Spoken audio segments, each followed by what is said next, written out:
మీ అందరికీ నా వందనాలు. సామెతల గ్రంథము 24వ అధ్యాయము 3వ వచనం చదువుకుందాం. జ్ఞానం వలన ఇల్లు కట్టబడును, వివేచన వలన అది స్థిరపరచబడును. దేవుడు ఎక్కడ ఏమంటుందంటే, ఏ కుటుంబం అయితే పరిశుద్ధంగా బ్రతికేదిగా ఉంటుందో, ఏ కుటుంబం అయితే పాపం చేయకుండా నీతిగా బ్రతికేదిగా ఉంటుందో, ఆ కుటుంబం దేవుని చేత ఆశీర్వదించబడేదిగా ఉంటుందంట. దేవుని చేత ప్రేమించబడేదిగా ఉంటుంది అంటున్న దేవుడు. ఏ కుటుంబంలో అయితే పాపం చేసేవారుగా ఉంటారో, తల్లిదండ్రులు కానీ పిల్లలు కానీ విస్తారంగా పాపం చేసేవారుగా ఉంటే, ఆ కుటుంబంలోని నెమ్మది, ఆనందం, సంతోషం, ప్రశాంతత అనేది ఉండదు అంటున్న దేవుడు. ఏ కుటుంబ సభ్యులైతే అనేక రకమైన భయంకరమైన పాపాలు చేసేవారుగా ఉంటారో, తల్లిదండ్రులు కానీ పిల్లలు కానీ, ఆ కుటుంబం అవమానాల పాలయ్యేదిగా ఉంటుంది అంటున్న దేవుడు. నిందల పాలయ్యేదిగా ఉంటుంది అంటున్న దేవుడు. కష్టాల పాలయ్యేదిగా ఉంటుంది అంటున్న దేవుడు. శ్రమల పాలయ్యేదిగా ఉంటుంది అంటున్న దేవుడు. దూషణ పాలయ్యేదిగా ఉంటుంది అంటున్న దేవుడు. ఇతరులు హెచ్చరిహేళన చేసేవారుగా ఉంటారు అంటున్న దేవుడు. ఇతరులు దూషించేవారుగా ఉంటారు అంటున్న దేవుడు ఆ కుటుంబాన్ని. దేవుడు అందుకే అంటాడు. సామెతల గ్రంథం 24వ అధ్యాయం 3వ వచనం చదువుకున్నాం. జ్ఞానం వలన ఇల్లు కట్టబడును, వివేచన వలన అది స్థిరపరచబడును. దేవుడు ఎక్కడ ఏమంటే, జ్ఞానము అనగా పాపాన్ని విడిచిపెట్టి పరిశుద్ధమైన జీవితం జీవించటం. వివేకం అనగా నీతిగా బ్రతకటం. దేవుని యందు భయము భక్తి కలిగి పాపాన్ని విడిచిపెట్టి పరిశుద్ధంగా బ్రతికే వారంగా ఉంటే, ఆ కుటుంబం దేవుని చేత ఆశీర్వదించబడేదిగా ఉంటుందంట. దేవుని చేత ప్రేమించబడేదిగా ఉంటుందంట. ఏ కుటుంబం అయితే పాపం చేయకుండా ఉండేదిగా ఉంటుందో, పిల్లలు కానీ తల్లిదండ్రులు కానీ ఉండేవారుగా ఉంటారో, నీతిగా బ్రతికేవారుగా ఉంటారో, ఆ కుటుంబంలోని ఒకరినొకరు ప్రేమించుకునేవారుగా ఉంటారు. ఒకరినొకరు ఓర్పు సహనం కలిగి జీవించేవారుగా ఉంటారు. ఒకరినొకరు అనురాగాన్ని మంచితనాన్ని పంచుకునేవారుగా ఉంటారు. ఒకరి పాపాలు ఒకరు క్షమించుకునేవారుగా ఉంటారు. ఆ కుటుంబంలోని ఆనందము, సంతోషము, ప్రశాంతత, నెమ్మది అనేది ఉంటుంది. ఏ కుటుంబంలో అయితే పాపం జరగకుండా ఉండేదిగా ఉంటుందో, ఏ కుటుంబ సభ్యులైతే పాపం చేయకుండా ఉండేవారుగా ఉంటారో, తల్లిదండ్రులు కానీ పిల్లలు కానీ, ఆ కుటుంబ సభ్యులందరూ ఒకరినొకరు ప్రేమించుకునేవారుగా ఉంటారు. తల్లిదండ్రులు పిల్లలు ప్రేమించేవారుగా ఉంటారు.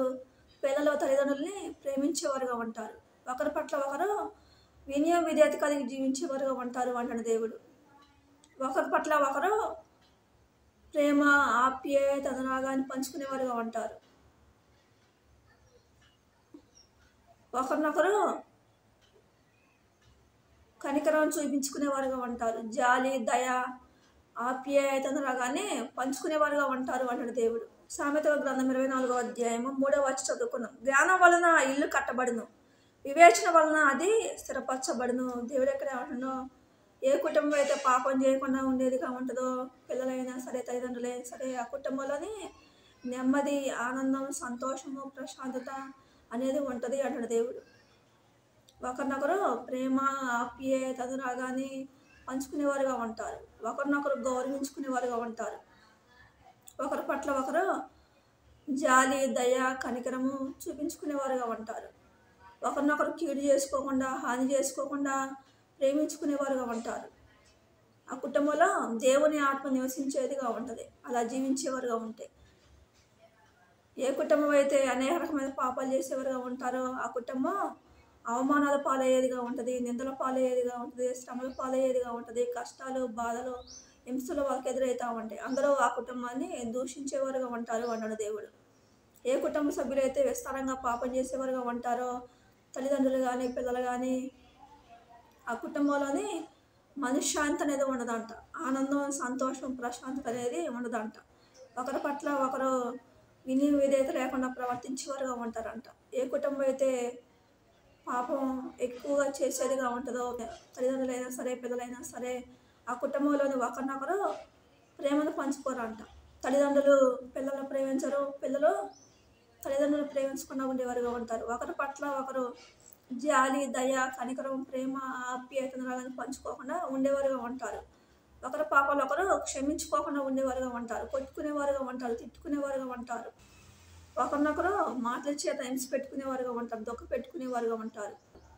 ఒకరి పాపాలు ఒకరు క్షమించుకోకుండా కుటుంబ పరువు తీసేవారుగా ఉంటారు. భర్త పరువు భార్య తీసేదిగా ఉంటుంది, భార్య పరువు భర్త తీసేవాడుగా ఉంటాడు. పిల్లల పరువు తల్లిదండ్రులు తీసేవారుగా ఉంటారు, తల్లిదండ్రుల పరువు పిల్లలు తీసేవారుగా ఉంటారు. అలా భయంకరమైన జీవితం జీవించేవారుగా ఉంటారు. మనశ్శాంతి లేకుండా జీవించేవారుగా ఉంటారు. భర్త పాపం చేసినా కానీ, భార్య పాపం చేసినా కానీ, పిల్లల పాపం చేసినా కానీ ఆ కుటుంబంలోని మనశ్శాంతి అనేది ఉండదు, ఆనందం అనేది ఉండదు, నెమ్మది అనేది ఉండదు. సంతోషంగా, ప్రశాంతంగా, హ్యాపీగా బ్రతకలేరు. ఆ కుటుంబం అవమానాల పాలయ్యేదిగా ఉంటుంది, నిందల పాలయ్యేదిగా ఉంటుంది, శ్రమల పాలయ్యేదిగా ఉంటుంది. అందరూ ఆ కుటుంబాన్ని దూషించేవారుగా ఉంటారు. దేవుడు అందుకే అంటాడు, ఏ కుటుంబ సభ్యులైతే తల్లిదండ్రులు కానీ, పిల్లలు కానీ అందరూ హ్యాపీగా, పరిశుద్ధంగా జీవించేవారుగా ఉంటే ఆ కుటుంబం అందరి చేత ఘనతలు పొందుకునేద్దంట. అందరూ ఆ కుటుంబం మంచిది అనేవారుగా ఉంటారంట. దేవుని చేత కూడా ఆస్వాదించబడేదిగా ఉంటుంది అంటున్న దేవుడు. సామెతల గ్రంథము 3వ అధ్యాయము 35వ వచనం చదువుకుందాం. జ్ఞానులు ఘనతను స్వతంత్రించుకొందరు, బుద్ధిహీనులు అవమానభరితులగుదురు. దేవుడు ఎక్కడ ఏమంటుందంటే, మన కుటుంబంలోని తల్లిదండ్రులు అపవిత్రమైన జీవితం జీవించినా కానీ, పిల్లలు అపవిత్రమైన జీవితం జీవించినా కానీ ఆ కుటుంబం అందరి చేత ద్వేషించబడేదిగా ఉంటుంది అంటున్న దేవుడు. అందరూ ఆ కుటుంబం మంచిది కాదు అని తృణీకరించేవారుగా ఉంటారు అంటున్న దేవుడు. ఆ కుటుంబం అవమానాల పాలు, నిందల పాలు, శ్రమల పాలు, కష్టాల పాలు, బాధల పాలు, హింసల పాలు అయ్యేదిగా ఉంటుంది అంటున్న దేవుడు.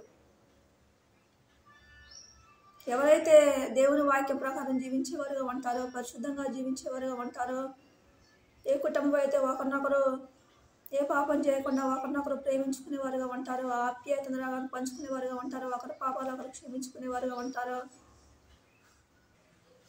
ఒకరి పరువు ఒకరు తీసుకోకుండా ఎవరైతే ఉంటారో ఆ కుటుంబంలోని నెమ్మది, ఆనందం, సంతోషం, ప్రశాంతత అనేది ఉంటుంది అంటాడు దేవుడు.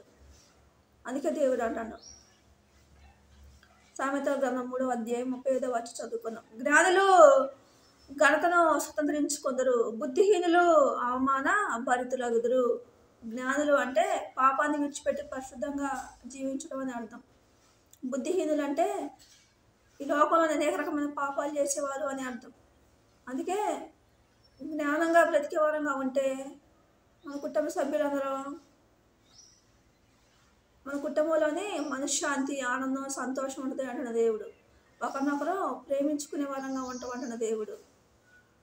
ఒకరి పట్ల ఒకరు విధేయత కలిగి జీవించే వారంగా ఉంటాం. ఒకరి పరువు ఒకరు తీసుకోకుండా ఉండే వారంగా ఉంటాం. పాపాన్ని విడిచిపెట్టి పరిశుద్ధంగా జీవించే వారంగా ఉంటే ఒకరినొకరు కొట్టుకోకుండా, ఒకరినొకరు తిట్టుకోకుండా, ఒకరినొకరు మాటల చేత పెట్టుకోకుండా, దొక్క పెట్టుకోకుండా ఉండేవారంగా ఉంటాం అంటున్న దేవుడు. ఒకరి పరువు ఒకరు తీసుకోకుండా ఉండేవారంగా ఉంటాం అంటున్న దేవుడు. సామెతల గ్రంథము 14వ అధ్యాయము 1వ వచనం చదువుకుందాం. జ్ఞానవంతురాలు తన ఇల్లు కట్టును, మూఢురాలు తన చేతులతో తన ఇల్లు ఓడబెరుకును. జ్ఞానవంతురాలంటే భార్య కానీ, భర్త కానీ పరిశుద్ధంగా బ్రతికేవారుగా ఉంటే ఆ కుటుంబం మంచిగా కట్టబడిద్దంట. భార్య అయినా సరే, భర్త అయినా పరిశుద్ధంగా బ్రతకకపోతే ఆ కుటుంబం కట్టబడదు అంటున్న దేవుడు. ఆ కుటుంబంలో మనశ్శాంతి అనేది ఉండదు అంటున్న దేవుడు. సామెతల గ్రంథం 14వ అధ్యాయము 34వ వచనం చదువుకుందాం. నీతి జనములు ఘనతకెక్కుట కారణములు, పాపము ప్రజలకు అవమానం తెచ్చును. దేవుడు ఏమన్నాడు, మన కుటుంబ సభ్యులందరం పాపం చేసే వారంగా ఉంటే మన కుటుంబంలో నెమ్మది అనేది ఉండదు అంటున్న దేవుడు. ఒకరినొకరు ప్రేమించుకోకుండా ఒకరినొకరు కీడు చేసుకునే వారంగా ఉంటాం, హాని చేసుకునే వారంగా ఉంటాం, ఒకరినొకరు చంపుకునే వారంగా ఉంటాం, ఒకరినొకరు కొట్టుకునే వారంగా ఉంటాం, ఒకరినొకరు తిట్టుకునే వారంగా ఉంటాం, ఒకరినొకరు పరువు తీసుకునే వారంగా ఉంటాం, ఒకరినొకరు హింసించుకునే వారంగా ఉంటాం, ఒకరినొకరం బాధ పెట్టుకునే వారంగా ఉంటాం, ప్రేమించుకోకుండా ఒకరినొకరు హింసించుకునే వారంగా ఉంటాం, అనేక విధాలుగా ఒకరినొకరు హింసించుకునే వారంగా ఉండే వారంగా ఉంటాం. అలా హింసించుకోవటం వల్ల, చెడు లక్షణాలు కలిగి జీవించడం వల్ల ఆ కుటుంబం అవమానాల పాలయ్యేది అంటాడు దేవుడు. నిందల పాలు అయ్యేదిగా ఉంటుంది అంటాడు దేవుడు. అందరూ ఆ కుటుంబం మంచిది కాదని దూషించేవారుగా ఉంటారు అంటాడు దేవుడు. అందుకే దేవుడు అంటాడు సామెతల గ్రంథం 14వ అధ్యాయము 34వ వచ్చి చదువుకుందాం. నీతి జనములు ఘనతకెక్కుట కారణములు, పాపము ప్రజలకు అవమానం తెచ్చును. ఎవరైతే కుటుంబ సభ్యులు పరిశుద్ధంగా జీవించేవారుగా ఉంటారో, తల్లిదండ్రులైనా సరే, పిల్లలైనా సరే, ఆ కుటుంబం ఇతరులకు ప్రేమ, ఆప్యాయత, అనురాగాన్ని పంచేవారుగా ఉంటారంట, మంచితనాన్ని పంచేవారుగా ఉంటారంట. ఇతరులని ద్వేషించకుండా, ఇతరులని మాటల చేత విడిచిపెట్టకుండా, ఇతరులను బాధ పెట్టకుండా వారిని గౌరవించేవారుగా ఉంటారంట. ఇతరులని సంతోషపెట్టే మాటలు, ఇతరులని ఆనందపరిచే మాటలు ఇతరులతోనే మాట్లాడేవారుగా ఉంటారంట. ఇతరుల పట్ల జాలి, దయ, కనికరం చూపించేవారుగా ఉంటారు అంటాడు దేవుడు. పాపం చేసేవారుగా ఉంటే తల్లిదండ్రులైనా సరే, పిల్లలైనా సరే, ఇతరులని గౌరవించకుండా ఉండేవారుగా ఉంటారు. ఇతరుల పట్ల జాలి, దయ, కనికరం లేకుండా ప్రవర్తించేవారుగా ఉంటారు. ఇతరులకి ప్రేమ, ఆప్యాయతను పంచకుండా ఉండేవారుగా ఉంటారు. ఇతరులని అనేక విధాలుగా హింసించేవారుగా ఉంటారు. అందుకే దేవుడు అంటాడు జ్ఞానంగా బ్రతికే వారంగా ఉండాలి అని చెప్తున్న దేవుడు. కుటుంబ సభ్యులు అందరూ పాపాన్ని విడిచిపెట్టి పరిశుద్ధంగా బ్రతికే వారంగా ఉంటే మన కుటుంబంలోని నెమ్మది ఉంటుంది, ప్రశాంతత ఉంటుంది, ఒకరినొకరు ప్రేమించుకోగలుగుతూ అంటున్న దేవుడు. కొట్టుకోకుండా, తిట్టుకోకుండా, ఒకరినొకరు హింసి పెట్టుకోకుండా ప్రేమించుకోగలుగుతూ అంటున్న దేవుడు. ఇతరులను కూడా మనం పాపం చేయకుండా పరిశుద్ధంగా జీవించే వారంగా ఉంటే ఇతరులను కూడా ప్రేమించగలుగుతూ, ఇంటికి వచ్చిన బంధువులైనా సరే, చుట్టాలైనా సరే, ఇంటికి వచ్చిన ఎవరినైనా సరే ప్రేమించగలుగుతూ, బయట వారితో మాట్లాడినా కానీ, ఆఫీస్కి వెళ్ళిన దగ్గర కానీ, పనికి వెళ్ళిన దగ్గర కానీ వారితోని ప్రేమగా మాట్లాడగలుగుతాం. మళ్ళీ మంచి లక్షణాలు ఉన్నట్లయితే, పాపాన్ని విడిచిపెట్టి పరిశుద్ధంగా జీవించేవారు అయితే వారితో ప్రేమగా ఆప్యాయతను పంచేవారంగా ఉంటాం. వారికి జాలి, దయ, కనికరాన్ని పంచేవారంగా ఉంటాం. ఇతరులకి మంచిని పంచేవారంగా ఉంటాం. అలా మంచిని పంచడం వల్ల బయట మనం మంచి పేరు తెచ్చుకునే వారంగా ఉంటాం. మన కుటుంబంలో కూడా మనశ్శాంతి ఉంటుంది. మన కుటుంబంలో కూడా మనం మంచి పేరు తెచ్చుకునే వారంగా ఉంటాం. మా మమ్మీ మంచిది, మా డాడీ మంచోడు, నా పిల్లలు చాలా మంచివారు అని కుటుంబంలో కూడా మంచి పేరు తెచ్చుకునే వారంగా ఉంటాం. బయటకు వెళ్ళినప్పుడు కూడా మనం పరిశుద్ధమైన జీవితం జీవించే వారంగా ఉంటే బయటకు వెళ్ళినప్పుడు కూడా మనం మంచి పేరు తెచ్చుకునే వారంగా ఉంటాం. అందరి చేత ఘనతలు పొందుకునే వారంగా ఉంటాం. ఇంట్లో ఘనతలు పొందుకునే వారంగా ఉంటాం, బయట కూడా ఘనతలు పొందుకునే వారంగా ఉంటాం అంటున్న దేవుడు. అలా పరిశుద్ధమైన జీవితం జీవించే వారంగా ఉంటే దేవుని చేత మనం ఆశీర్వదించబడే వారంగా ఉంటాం. దేవుని మేలును మనం పొందుకునే వారంగా ఉంటామని చెప్తాడు దేవుడు. దేవుడి కొద్ది మాటలు దీవించును గాక.